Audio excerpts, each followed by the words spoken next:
大家好，我是苏苏姐家的小青，今天给大家带来复古年华系列素秋复古开箱。本教程电子图解可在微信小程序搜索“趣之社”进入查看。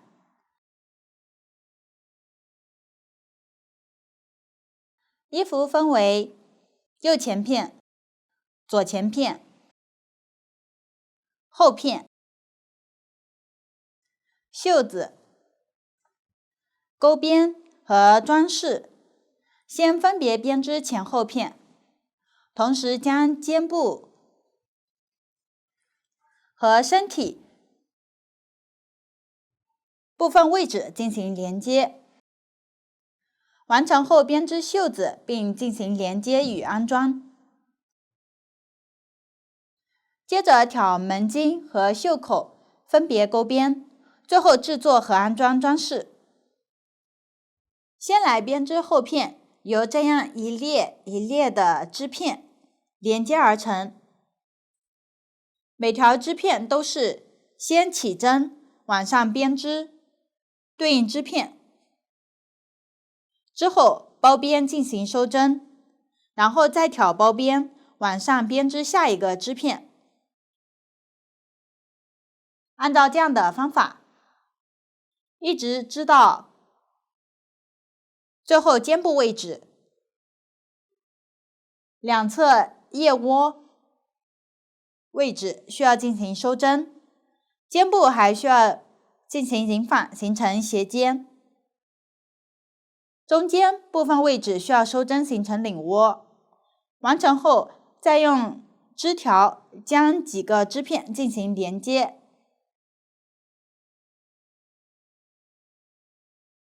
这里织片有3种花纹，为了方便讲解，我将右下角的这种花纹称为花片1，上方的花纹织片为花片2，左侧花纹的织片为花片3。下面我们来认识一下图解。这里图解仅供教程使用，实际大家以手里的实物为准。图解是这样的格子形式，这样的一竖列，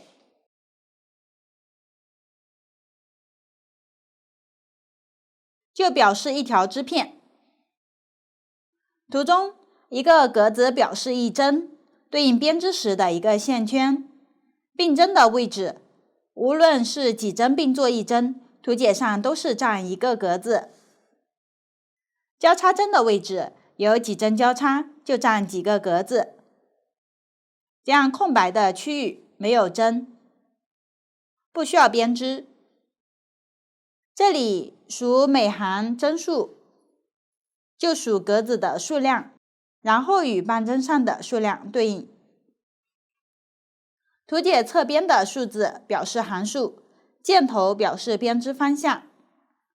图中单数行表示在正面编织，图解从右往左观看；双数行在反面编织，图解从左往右观看。同时反面要编织相反针法。这里用到的针法比较多，图解都会进行标注，我就不一一举例说明了。下面请看我演示具体的编织方法。这里我按照从右往左的顺序讲解，首先编织第一条织片，从下往上，开始是编织花片1，采用右手长尾起针的方法来回往返编织。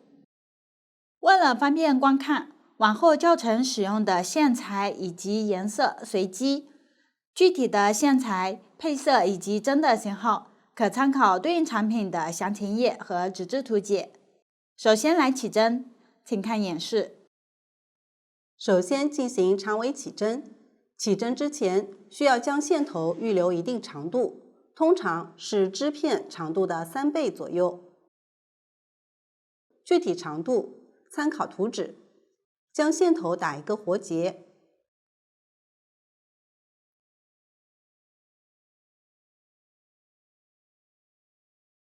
左手拿起一根棒针或环形针的一头，穿入线圈，稍微拉紧。这是第一针，右手握住2根线，拇指和食指穿入这2根线中间。注意，连接线团的这根线挂在食指上，预留的长线头挂在拇指上，将线绷直，针从下往上穿入拇指的线圈。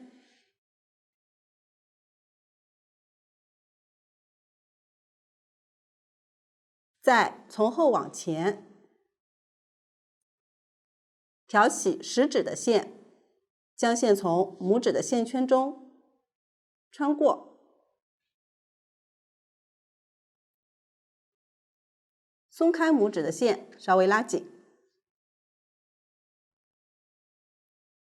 这是第2针，接着起第3针，将线绷直，针从下往上穿入拇指的线圈，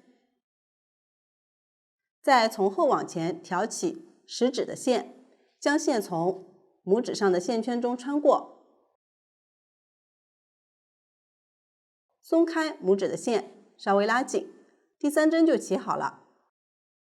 继续起第4针，先将针穿入拇指挂的线圈，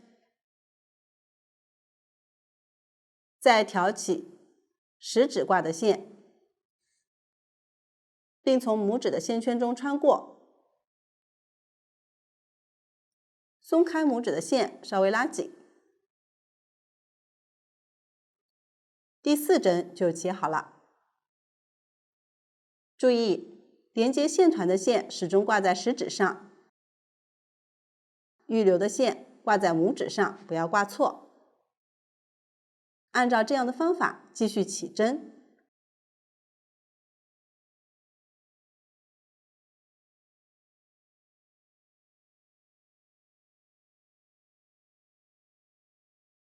起到需要的针数即可。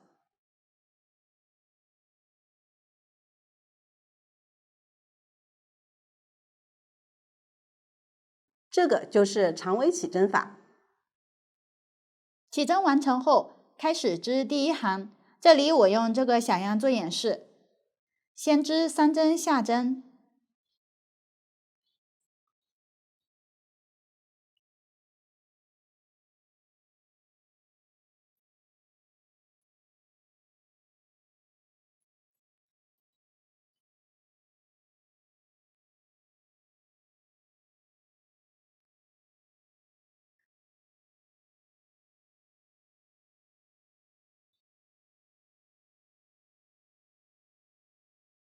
然后织5针上针，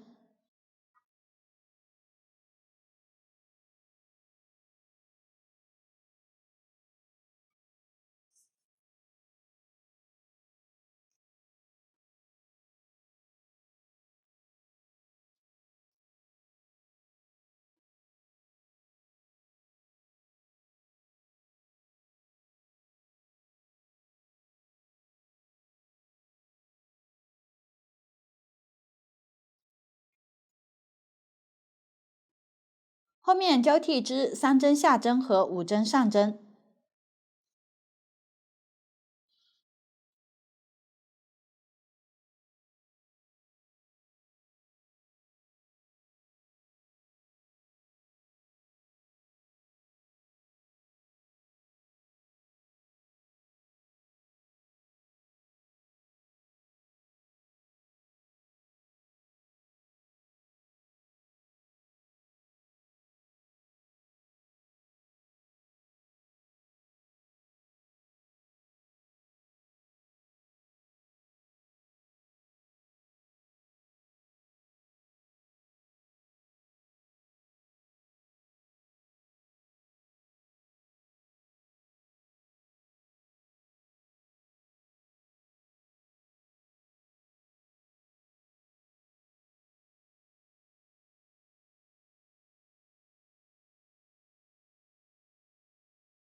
织完最后一针，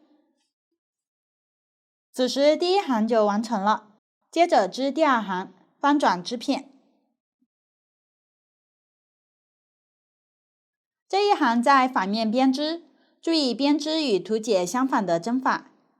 开始3针是下针符号，相反针法编织上针。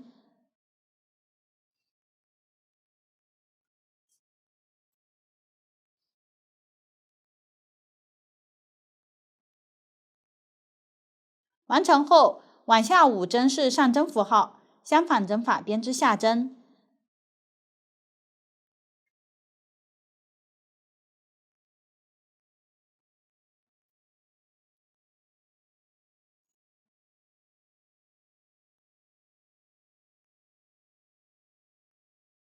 后面继续按照这个规律编织，也可以参考纹理。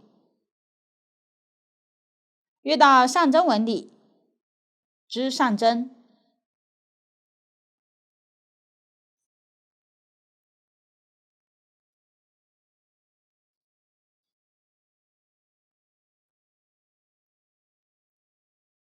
遇到下针纹理，织下针。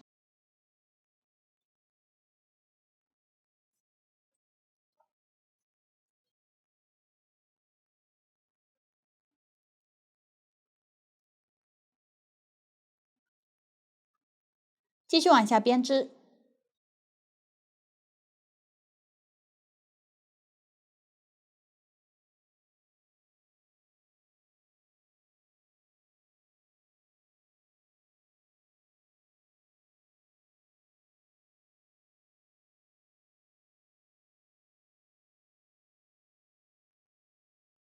织完最后一针，第2行就完成了。后面的第3到4行方法与前2行相同，大家参考图纸将这2行织完。完成后织第5行，先织2针下针，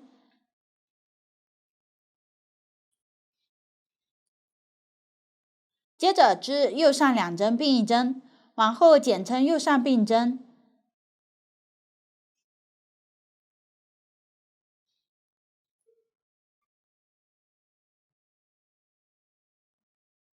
完成后织1针挂针，接着织3针下针，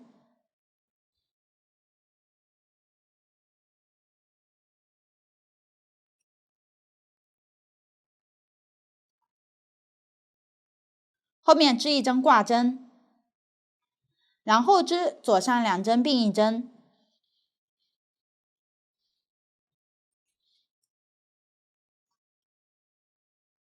往后减称左上并针。完成后继续织1针下针，然后依次织1针右上并针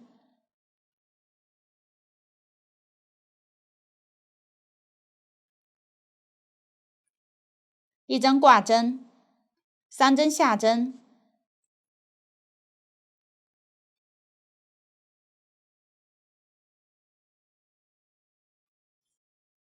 ，1针挂针，1针左上并针。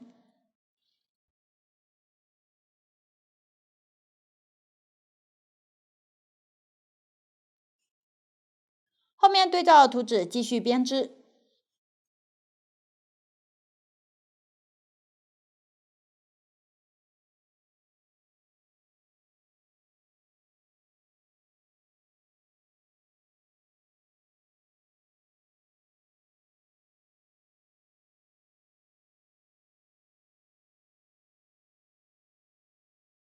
织完最后2针下针，此时第5行就完成了。接着织第6行，先织4针下针，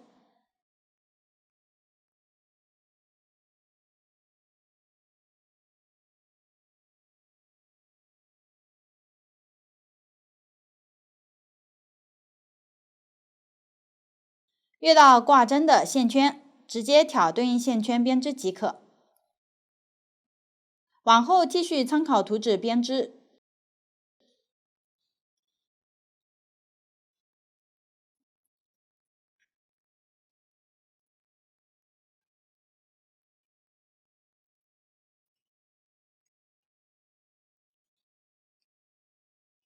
织完最后一针，第6行就完成了。往后第7到9行没有用到新的针法和方法，大家参考图纸将第9行织完。完成后编织第10行，这一行在反面编织，开始先织2针上针，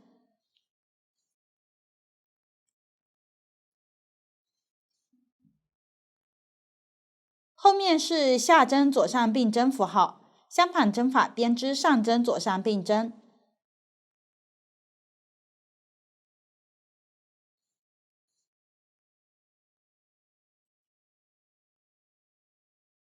完成后织1针挂针，后面需要编织上针，将线从下往上绕上来，再编织。织完后挂针的线圈仍然留在右半针上，继续编织2针上针，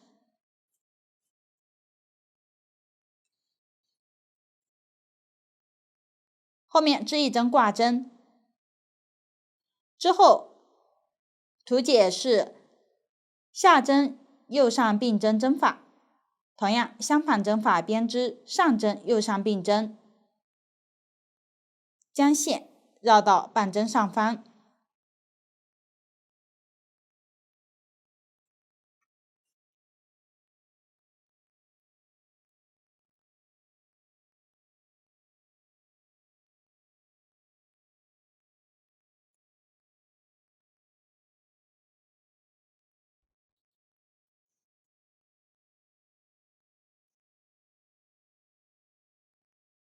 完成上针右上并针，后面继续织1针上针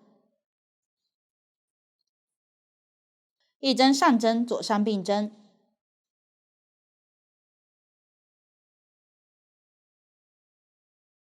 ，1针挂针，后面织3针上针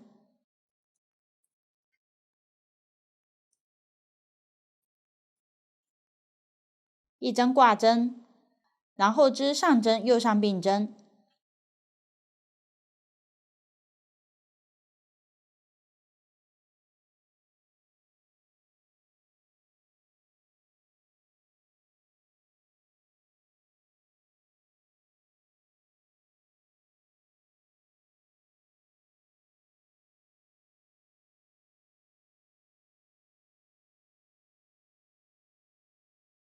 后面大家参考图纸继续编织。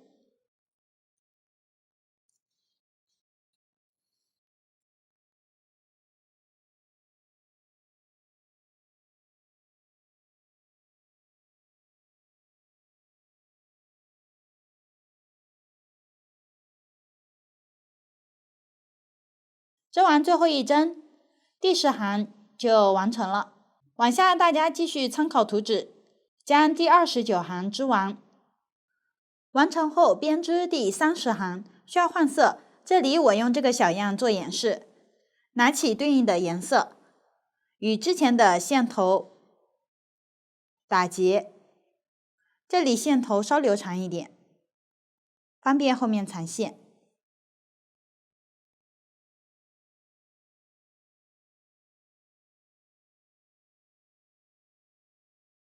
然后将接头移到贴近织物的位置，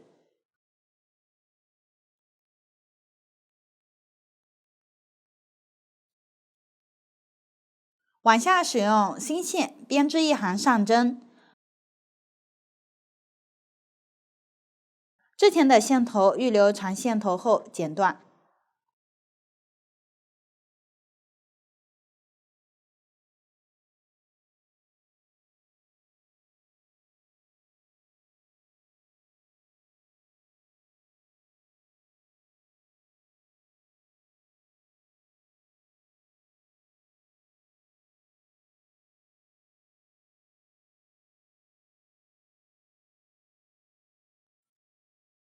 织完最后一针，此时花片1的编织就讲解完了。这里不需要断线，下面进行包边收针。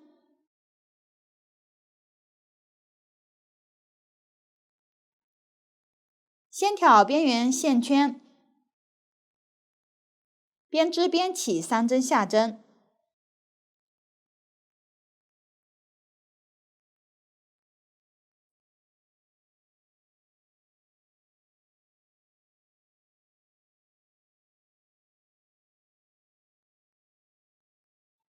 完成后挑线圈边织2针下针，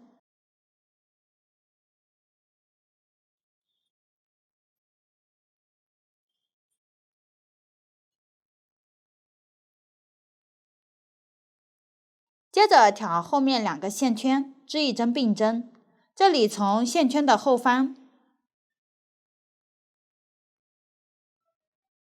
入针，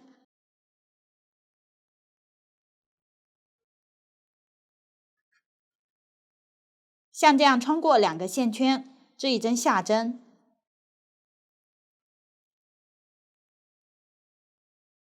完成了并针。此时收了1针，完成1次包边，往下继续，将线圈平移到左半针上，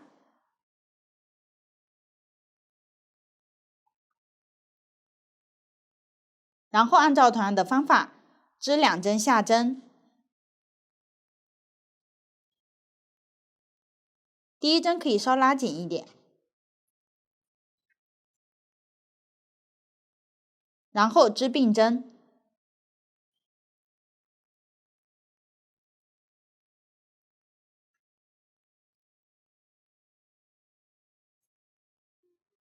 又收掉1针。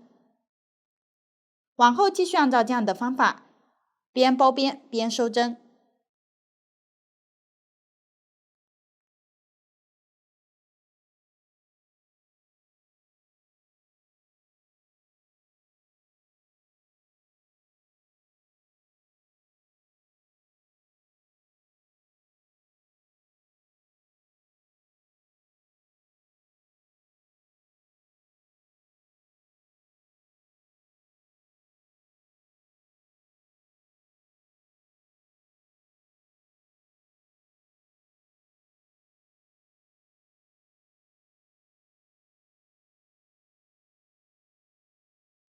织到左半针，最后还剩1个线圈，往下将右半针的线圈平移到左半针上。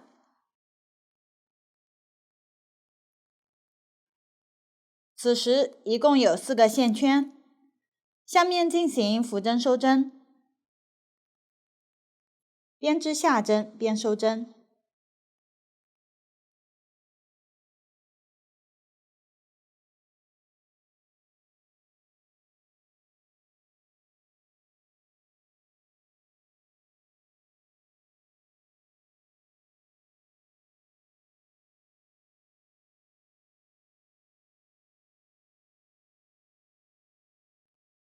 收针完成，最后还剩1个线圈，拉大，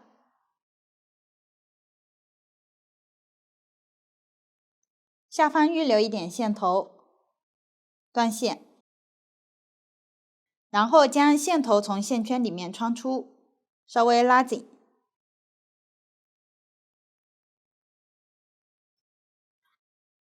这里线头藏到背面，可以使用缝针来藏，将线穿入缝针。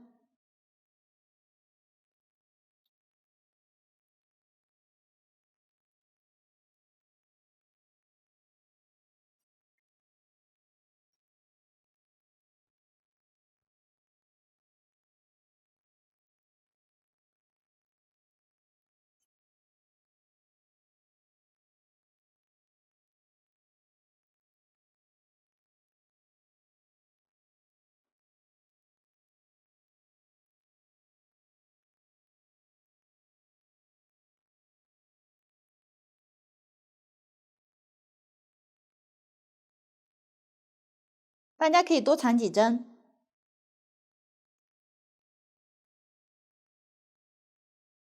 其余的线头同样顺着纹理藏进去，这里尽量在同色区域藏线。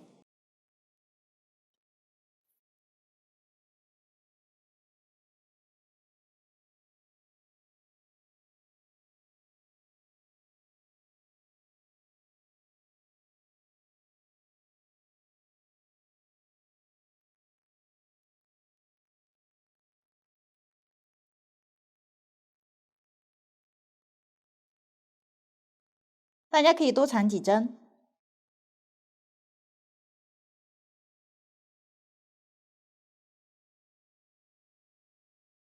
剩下的线头同样藏到织物里面即可，起针线头暂时保留，这样包边收针就完成了。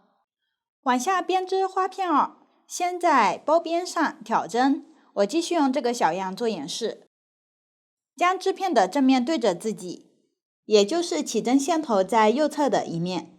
这里包边有3条 V 形状的辫子，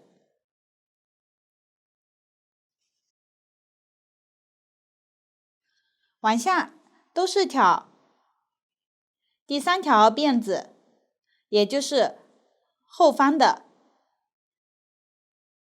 这里，挑辫子的中心，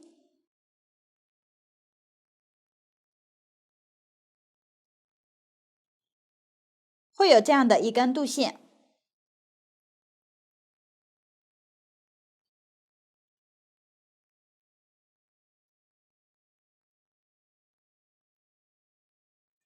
从最右侧辫子开始，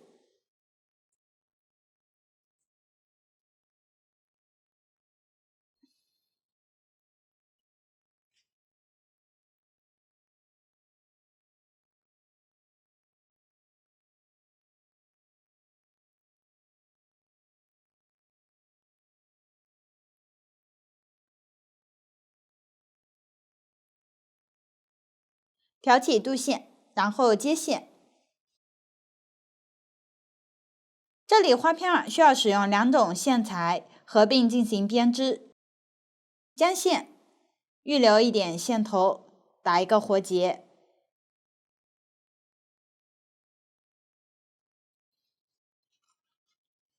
套到半针上，挑出，稍微拉紧，注意接头不要露到外面来。这是第1针，往下继续挑相邻辫子中间的渡线，绕线，挑出。这是第2针，后面按照这样的方法继续挑针。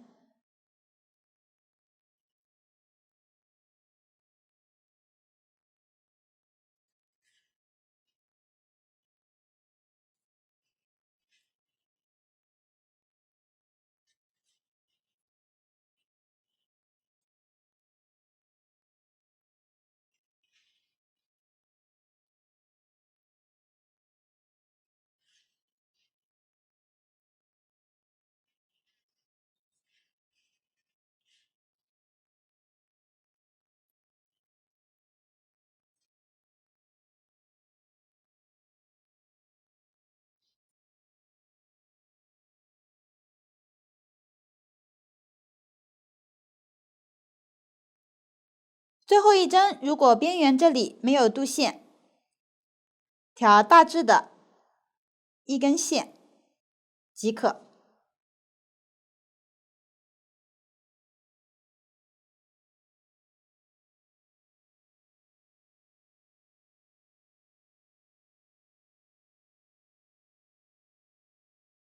挑完后，大家核对一下针数。这里线圈数量与起针数一致。同时挑针的这一行是花片2的第1行，这样花片2第1行就完成了。往后从第2行开始编织。这里花片2没有用到新的针法和方法，大家直接参考图纸编织即可。注意最后一行时要换色，完成后进行包边收针。方法前面都有演示过，大家将花片2剩余部分以及包边收针完成。接下来讲解上方花片，这里是编织花片3，只是由于腋窝位置需要收针，这里不是完整的花片3。但是编织需要用到的针法和方法都一样。第一行先参考花片2挑针的方法，挑出对应的针数。这里针数仍然与起针数一致，并且挑针行算作第一行。完成后参考图纸，先编织4行，都是上下针，大家将其完成。我这里已经织好了，完成后织第5行。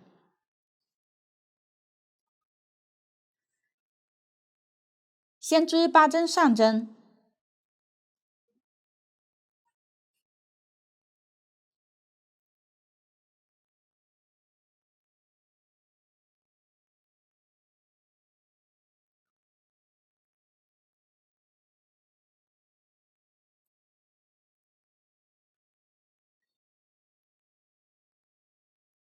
往下是豆豆符号，这里使用钩针钩织豆豆。右手拿起钩针，将线在左手挂好，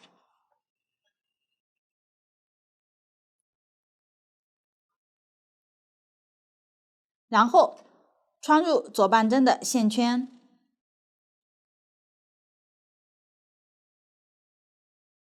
将其移到钩针上。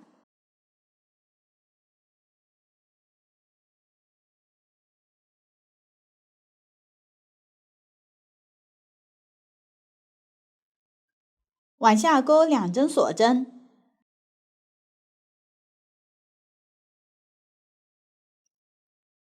先绕线将线钩出，这里不算1针，往下绕线钩出，这是第1针，再绕线钩出，这是第2针。完成后再挑同一个洞眼，钩织长针的未完成针，钩针绕一次线，穿入，绕线将线钩出。这时钩针上有3个线圈，绕线穿过前2个线圈，还剩2个线圈，这个就是长针的未完成针。继续在同一个洞眼钩3个长针的未完成针。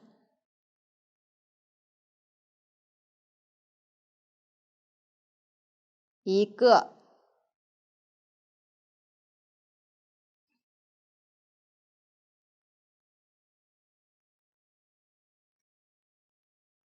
，2个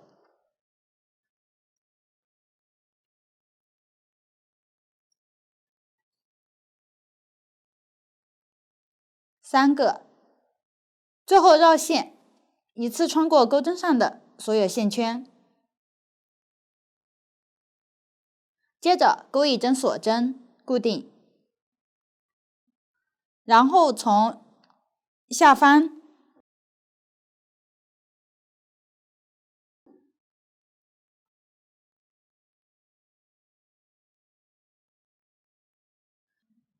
挑起第2个上针的小横线，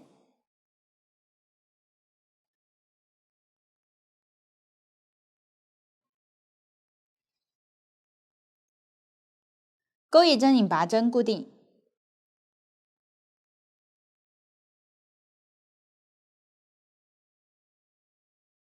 此时完成了豆豆，将线圈稍拉大，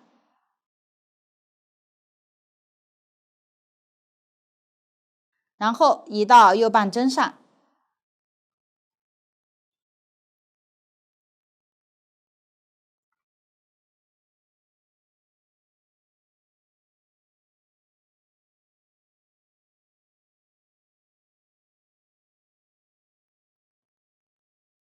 往下继续织2针上针，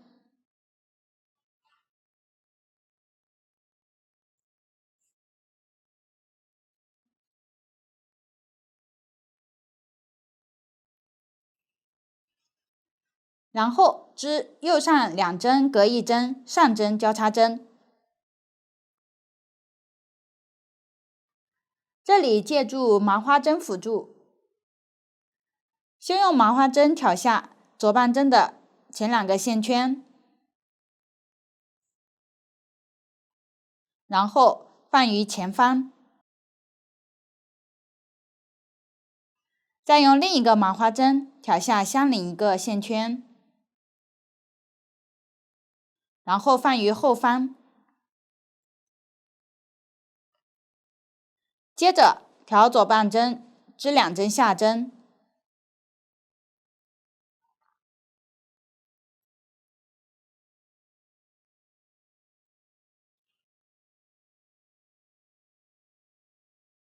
然后拿起后方的麻花针，挑线圈织1针上针，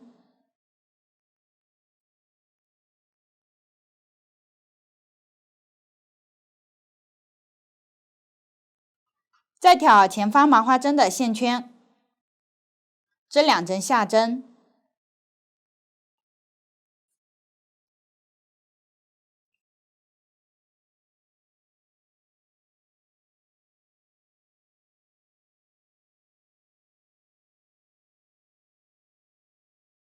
此时完成了右上2针隔1针上针交叉针。可以看到右侧2个线圈压在其他线圈的上方，这里上针仍然处于中间的位置。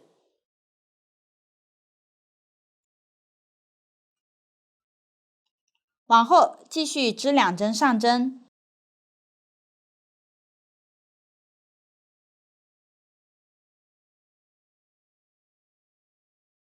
然后钩一个豆豆，先挑下线圈，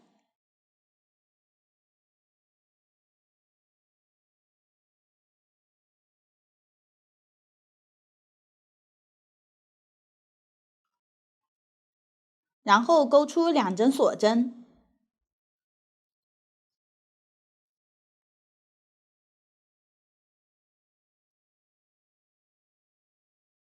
接着挑线圈钩织4个长针的未完成针。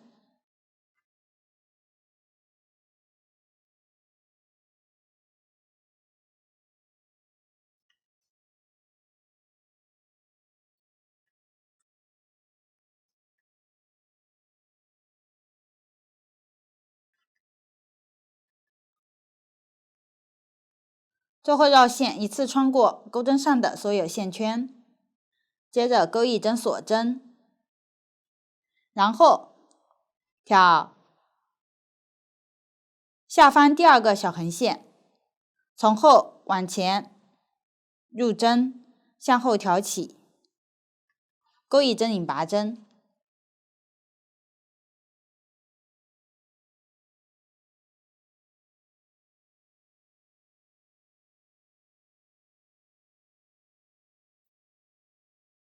完成了豆豆。线圈移到右半针上，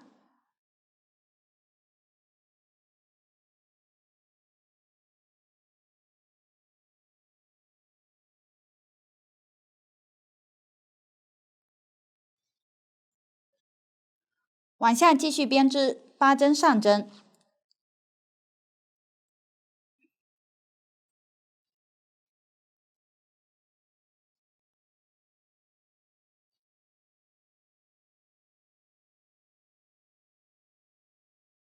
此时第5行就完成了，后面大家参考图纸编织第6行，遇到豆豆的位置，挑其线圈正常编织即可。接下来编织第7行，从这一行开始，腋下一侧需要收针，开始先扶针收针，收掉6针。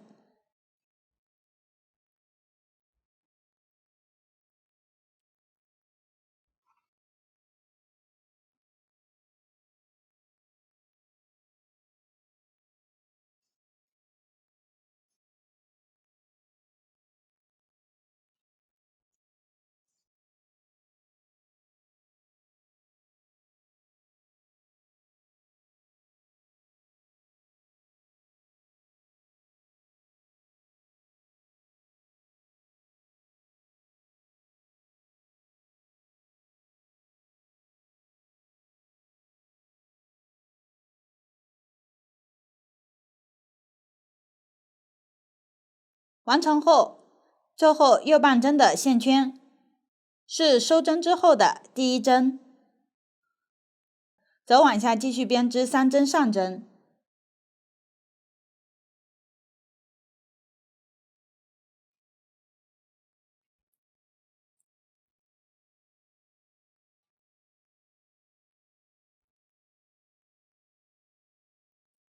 接着织左上2针与1针上针交叉针，先将左半针的第一针挑到麻花针上，然后放于后方，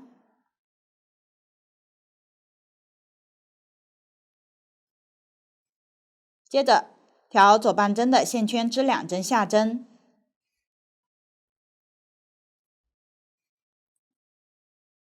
再挑麻花针织1针上针，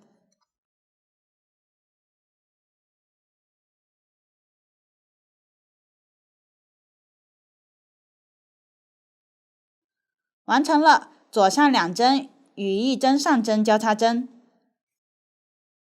可以看到左侧2个线圈压在了上针的上方，往下继续织1针上针，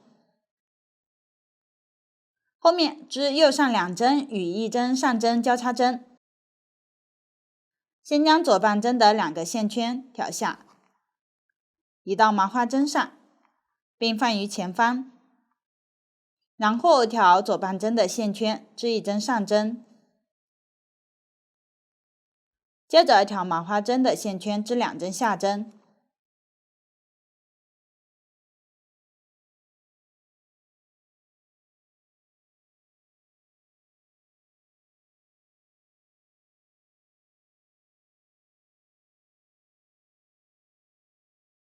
完成右上2针与1针上针的交叉针。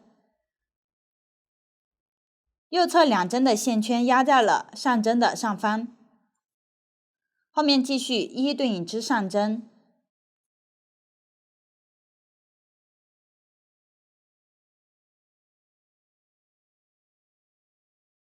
织完最后1针，此时第7行的方法就讲解完了。后面第8行大家直接对照图纸编织相应的上下针即可。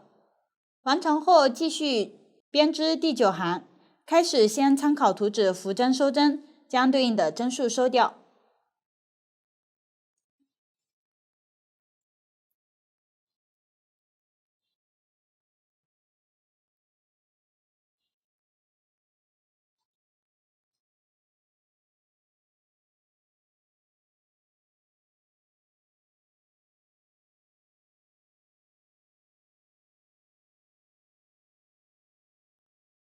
完成后，同样右半针的1针是收针左侧的第1针，往下一一对应织4针上针，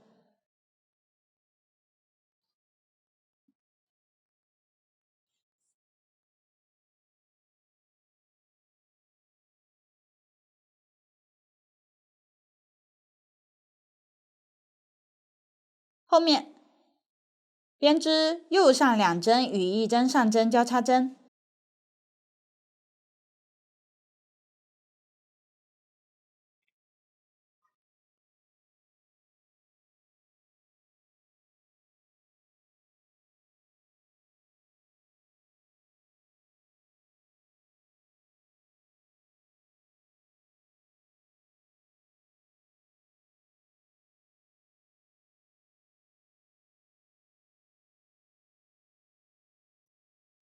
剩余一一对应织上针。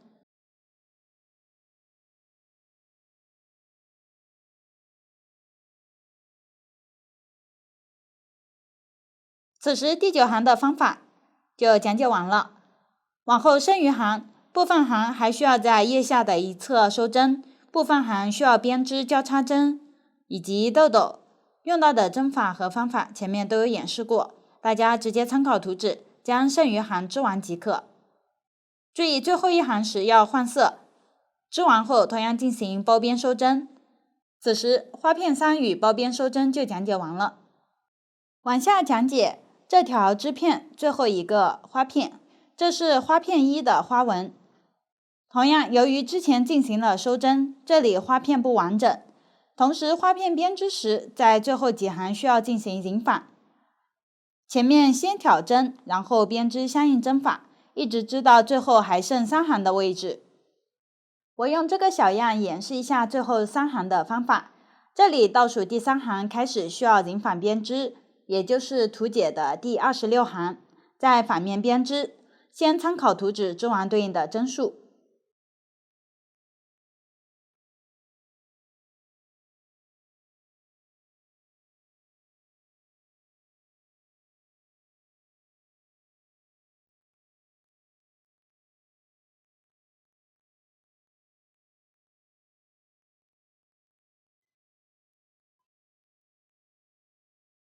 剩余不编织，此时第26行完成，然后翻转编织第27行。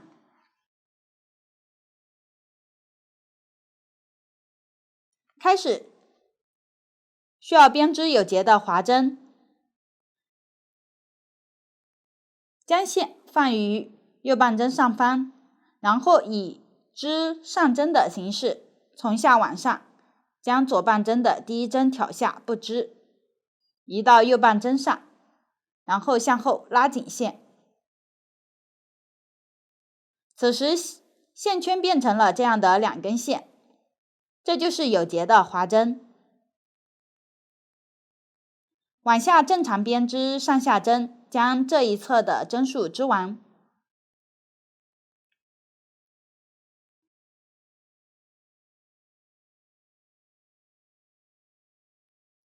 完成后，第27行就织好了。最后一行需要与第2条织片的最后一个花片一起编织，这里先停线，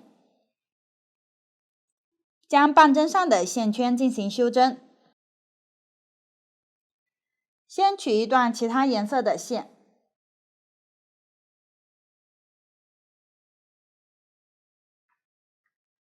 穿入缝针，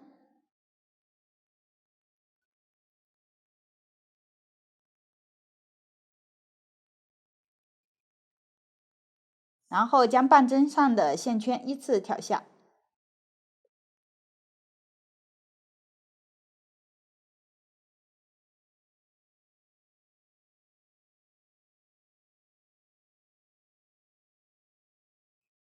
打死结固定。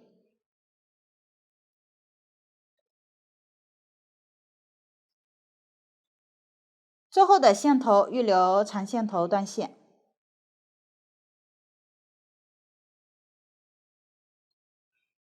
此时最后一个花片1的方法就讲解完了，同时第1条织片的编织就讲解完了，将其先放置一旁。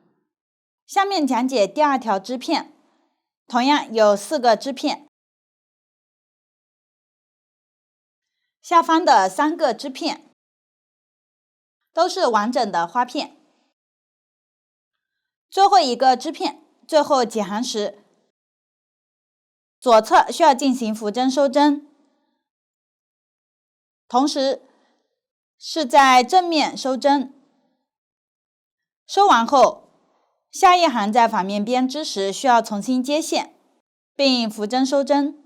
倒数第2行与第3行需要引反编织，最后一行时要与第1条织片修针的线圈连在一起编织。则往下我讲解一下第4个织片的方法。往下我用这个小样演示一下方法。这里第4个织片实际是第27行结尾需要收针，先参照图纸知道需要收针的位置。往下参照纹理，这里下方是上针纹理，则往下编织上针边收针，将剩余收完。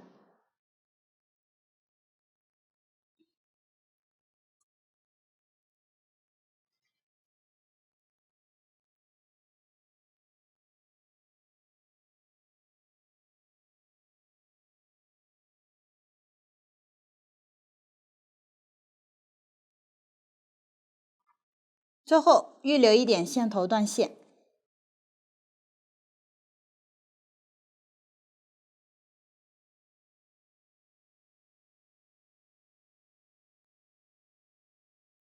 接着将织片翻面，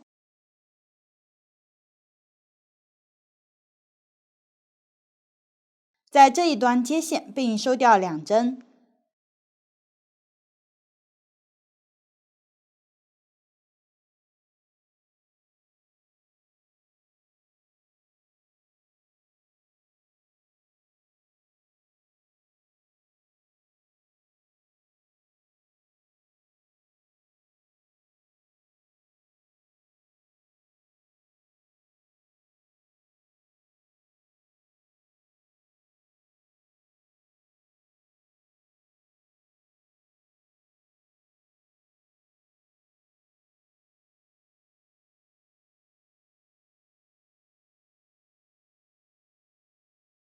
完成后，剩余继续参考图纸编织。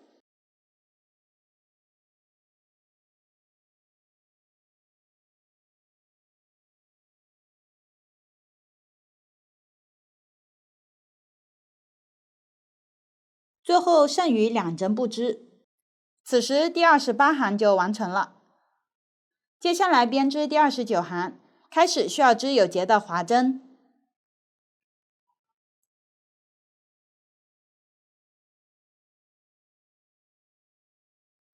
之后编织上针，将剩余针数织完。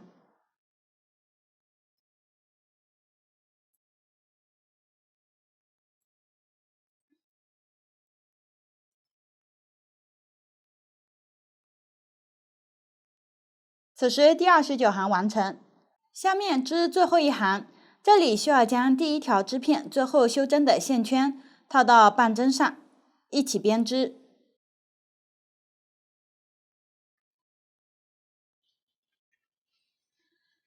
将织片的正面均朝前对着自己，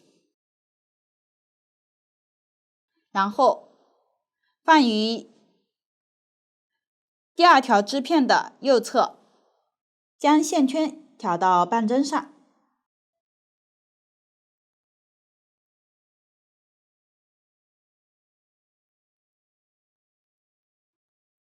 注意有结的划针是挑2个线圈。完成后将线剪断，抽出，接着翻转织片，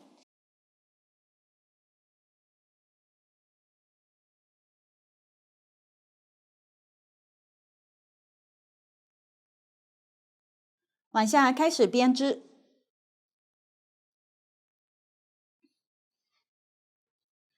这一行遇到下针纹理织下针，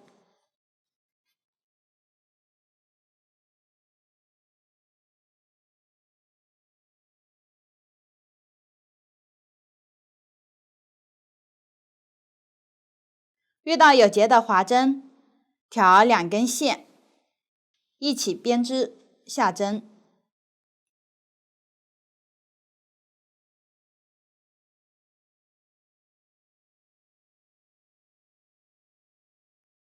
后面继续将第2条织片的针数织完。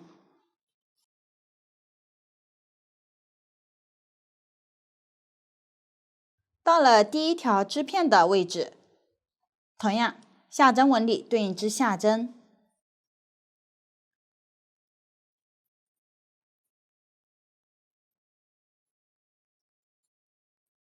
上针纹理织上针。这里划针的位置，挑对应2个线圈，同样织上针。后面继续编织上针。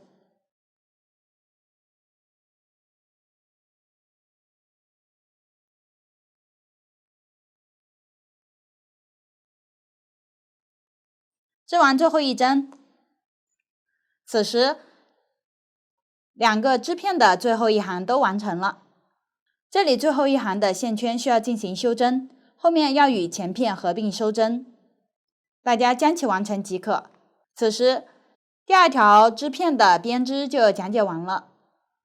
往后按照前面2条织片的方法，将剩余2条支片制作完成。同样，第3条支片的最后一行要与第4条支片的最后一行连起来编织。第3条最后的一个支片，最后解行时，一侧需要收针，另一侧需要引反编织。第4条的支片，第3个支片位置，腋窝一侧需要收针。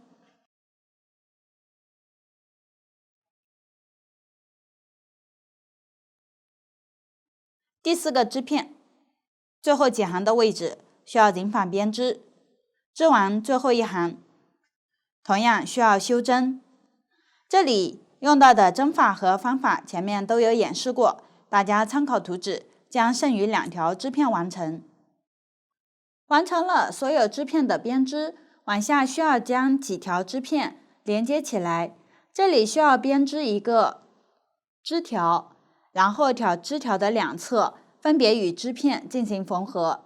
先来编织织条，先拿起对应的线，然后打一个活结，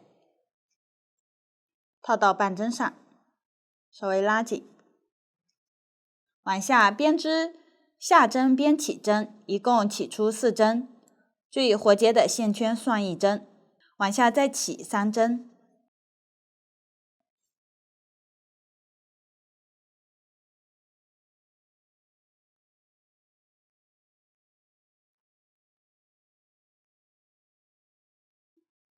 之后来回往返编织大平针，正面编织下针，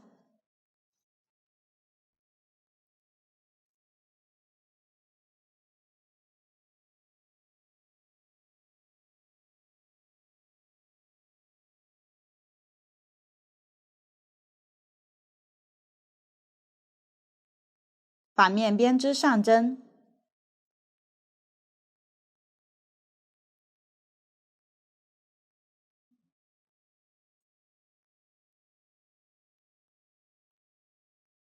后面就对照纹理编织，下针纹理织下针，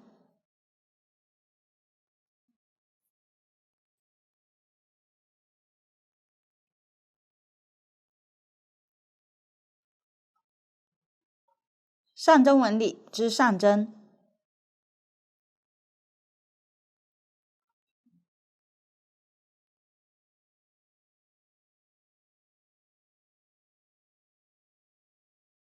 按照这样的方法编织到对应的长度，这里长度根据实际情况来定，边织边比对，将2个织片对齐，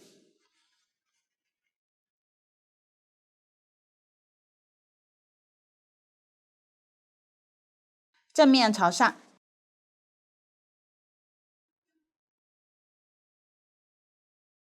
然后织条竖向摆放，往上一直织到最后一行的位置。织完后，织条可以先修针，暂不断线。往下我用小样演示一下缝合，使用织条的同色线，取其长度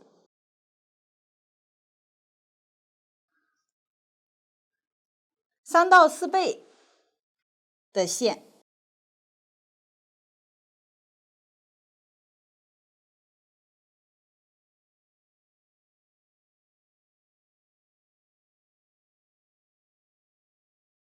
可以稍留长一点，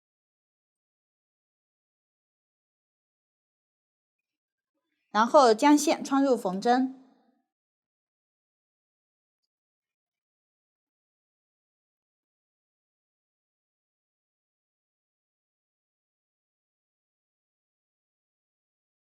往下先缝合右侧，这里织片都是挑边缘1针的位置。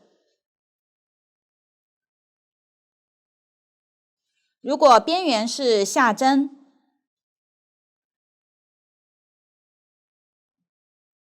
就挑2个辫子之间的度线。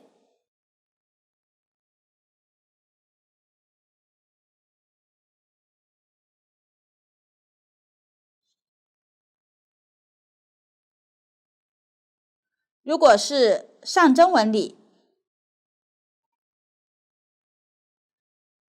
就挑边缘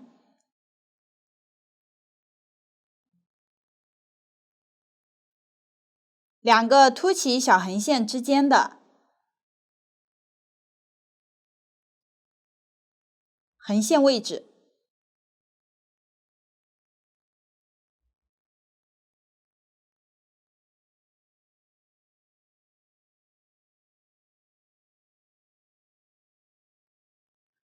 枝条的位置，挑边缘辫子中间的度线。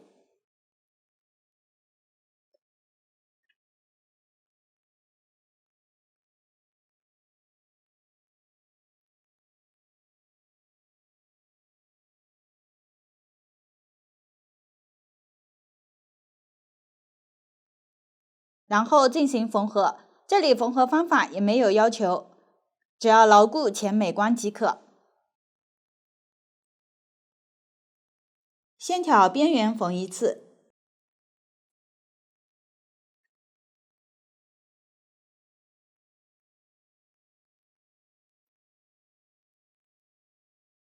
预留一点线。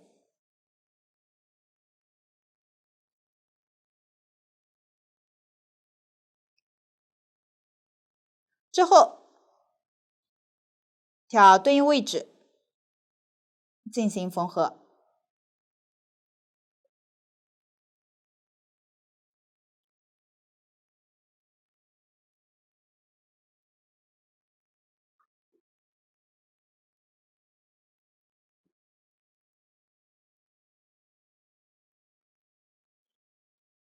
找不到度线时，也可以挑大致对应的一根线。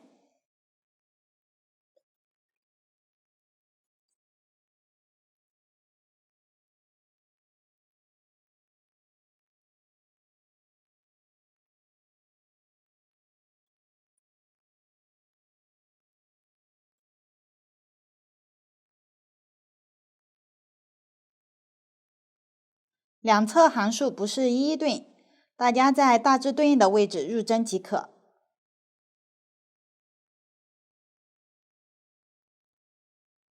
只要缝完两侧，织物平整匀称就可以。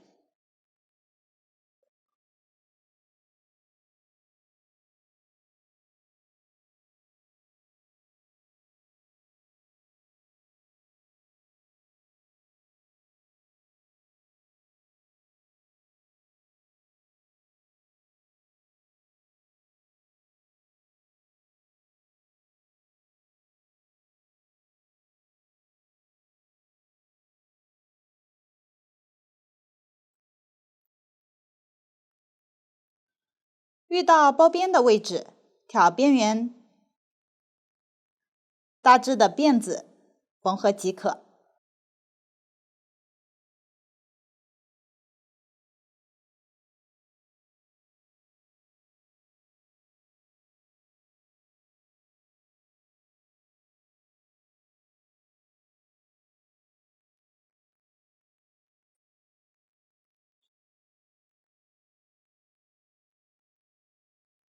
按照这样的方法，继续往下缝合，一直缝到最后一行的位置。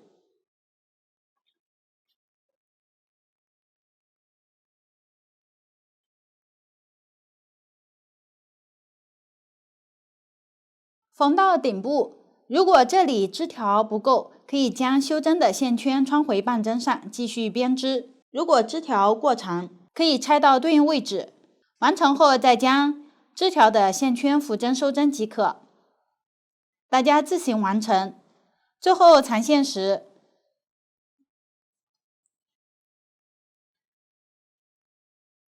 第一条织片的线头位置需要与相邻位置打几个结之后，再藏到织物里面。另一侧，按照同样的方法，与下一条织片对应缝合即可。大家将其完成。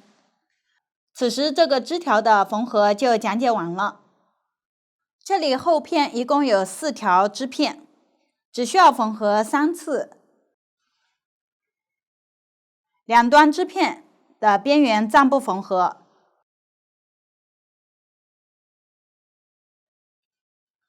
往下其余织片之间，按照之前演示的方法，先编织枝条，然后再将两侧与织片进行缝合即可。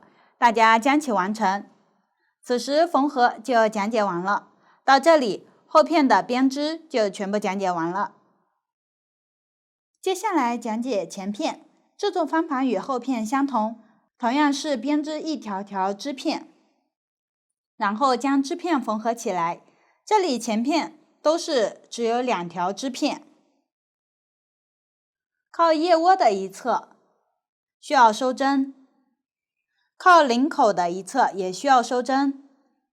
最后几行要拧反编织，同时最后一行时将2个织片连起来一起编织。最后织完后要与后片合并收针。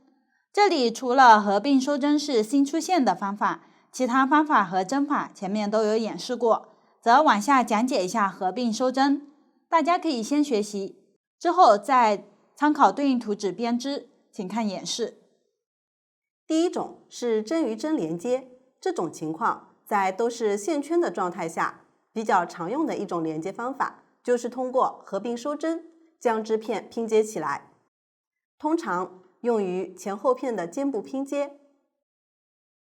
2个织片都是线圈状态，我们将大平针这一面作为正面，合并收针一般在织片反面进行，也就是需要将拼接的2个织片正面相对。通常其中一个织片是不断线的，这根线无论在哪个织片上，将流线的这一侧放在右侧。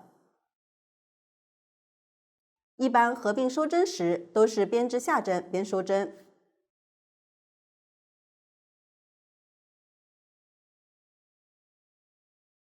也就是同时穿过2个织片的线圈，织下针进行浮针收针。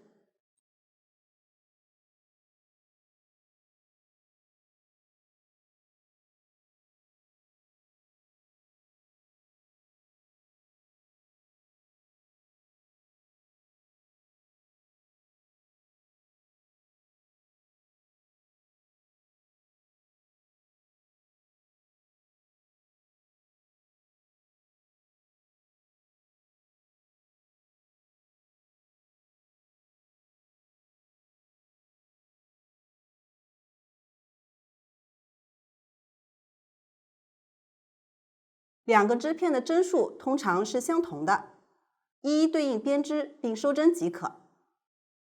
如果其中一个织片针数较多，需要在较多的一侧边减针边收针。假设这一片针数较多，可以同时穿入2个线圈，后面继续穿入1个线圈，织下针进行收针。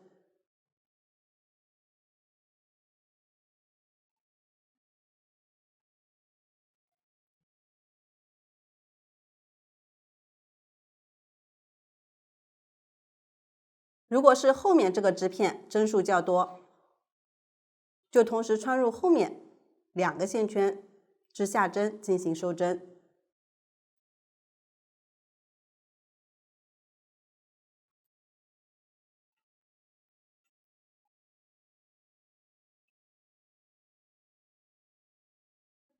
我这里2个织片针数相同，继续将它们收完。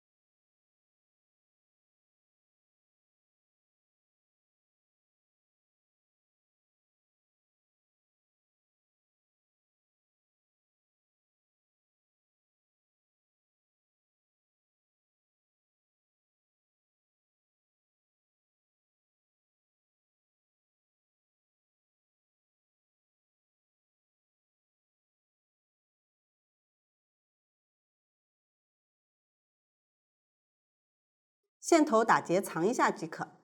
这个就是合并收针后的效果。此时前片就讲解完了。